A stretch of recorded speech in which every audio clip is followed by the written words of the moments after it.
Tempo is the speed at which we move during various segments of a lift, and it is often one of the most overlooked components of the training process. Here at All In, we utilize the 4-digit system, and in this video, you're going to understand how to break down that 4-digit system, why tempo is important, and how it can vary the training stimulus. In this video, we're going to be talking about using tempo in training. So we here at All In utilize the 4-digit numbering system, which looks like this. So what do these numbers mean? So let's use the same example as we had before with the 4010 tempo. So the number 4 will stand for the first number, which is the lowering or eccentric portion of the lift. The second number stands for the pause in the stretched or lengthened position of the lift. The third number, the 1, is the lifting or concentric portion of the lift. The fourth number, 0, in this case, would be the pause in the shortened or advantageous position of the lift. Let's take a look at this example here of counting tempo. So this is at a 4010 tempo. So we go 0, 1, 2, 3, 4. So let's break down the numbers even further now. Let's look at the first number. So this represents the eccentric portion of the lift. And this is the lowering portion of the lift where the muscles will work while lengthening. For example, lowering the bar in a bench press, lowering down into a squat, or allowing the bar to go up in a pull down exercise. The second number. So this number represents the pause in the lengthened or disadvantageous position. This can be a passive pause where the bar rests on pins or supports, or it can be an active isometric pause where the muscles work while holding the same position.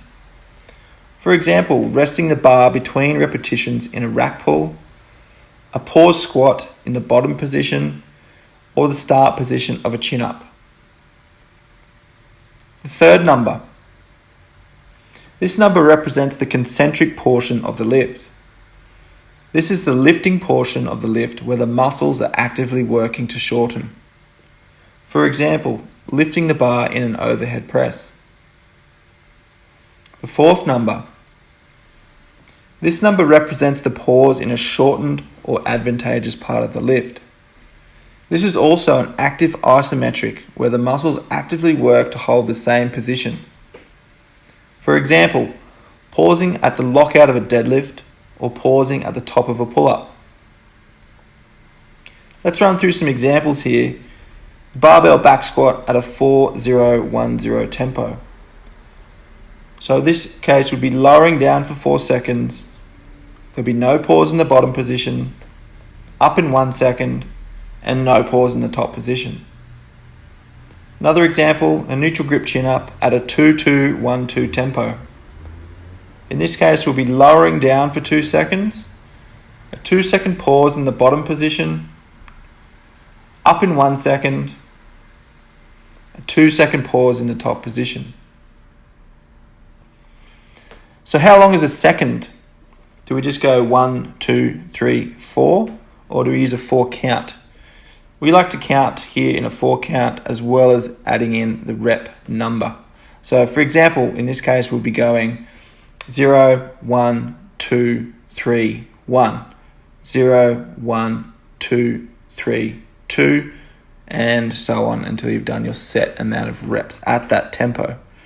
So it's a pretty simple way to combine the rep count as well as monitoring your tempo. So why do we count tempo? Uniformity is when we can keep things consistent from set to set and from week to week so that we can see genuine increases. For testing, this allows us to compare 2 similar points of data for honest findings and presents the lifter with consistency between their lifts. Number 2, learning. So at a 4020 tempo, this gives you a much better chance to learn something new than at a 1010 tempo, for example. For control and safety, so remember, if you can't do it slow, you won't be able to do it fast. Number 3, variety. So this allows us more variety while still focusing on the key lifts such as the squat, bench and deadlift. Number 4, quality. So this allows us greater exposure to a higher load for longer durations. And it allows us to hit our time under tension goals without excessively minimizing the load. It also gives us the chance to self-correct our technique and form. So what are the key takeaways here when counting tempo? So tempo is often a very overlooked component of program design. And remember, tempo is the speed at which you move at through each segment of a lift. And manipulating these speeds at certain segments can provide the lifter with a new training stimulus and vary demands in muscle tension. And just remember, there's a time and a place for both slow and fast speed tempos, and each has their purpose. So I'm going to leave you with a little bit of a quote here from Charles Poliquin, one of our good mentors. He said, "Your lifting speed may be what's standing between you and better gains."